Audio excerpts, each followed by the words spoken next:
আইফোনের বিনিময়ে বাড়ির প্ল্যান অনুমোদন, ধৃত কালীচরণ বন্দ্যোপাধ্যায়ের বিরুদ্ধে চাঞ্চল্যকর অভিযোগ। ঠিক কি অভিযোগ, আরো বিস্তারিত এই বিষয়ে জানাবে অমিত রয়েছে আমার সঙ্গে। অমিত, তদন্তে কি উঠে আসছে? কলকাতা পুলিশের গুন্ডা দমন শাখার তদন্তে কি উঠে আসছে?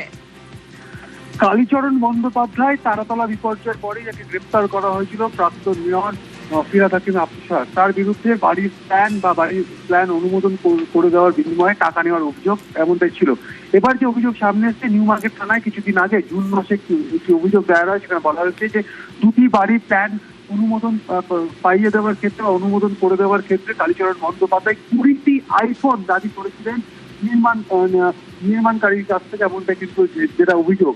এবং সেই মামলা ইতিমধ্যে তদন্তভার হাতে নিয়েছে কলকাতা পুলিশের গুন্ডা দমন বিভাগ।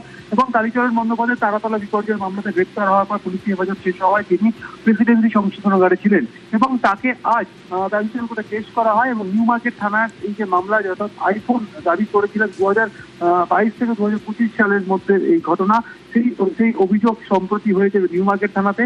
এবং সেই মামলাতে কালীচরণ বন্দ্যোপাধ্যায়কে ফোন অ্যারেস্ট করা হয় কলকাতা পুলিশের গুন্ডা দমন শাখার তরফে, এবং তাকে 29 জুলাই পর্যন্ত নিজেদের হেফাজতে নিয়েছে। অর্থাৎ যে অভিযোগ সামনে আসছে যে কালীচরণ বন্দ্যোপাধ্যায় একজন বিল্ডার্সের কাছ থেকে 20টি মোবাইল ফোন দাবি করে, 20টি আইফোন দাবি করেছিলেন দুটি নির্মাণ ক্ষেত্রের বিল্ডিং প্ল্যান অনুমোদন করে দেওয়ার ক্ষেত্রে। এবং অভিযোগকারী যেটি জানিয়েছিল থানায়, যে লিখিত অভিযোগ তাদের বলা হয়েছিল যে এই ফোনগুলি দিতে হবে, কারণ এই ফোনগুলি বিল্ডিং বিভাগের একাধিক অফিসার বা একাধিক কর্মী যারা রয়েছেন, মূলত যারা এই বিল্ডিং প্ল্যান পাস করার ক্ষেত্রে অফিসিয়াল কাজকর্ম করুন, তাদের মধ্যে এটা ডিস্ট্রিবিউট করতে হবে, এমনটা কিন্তু অভিযোগ করা হয়েছিল।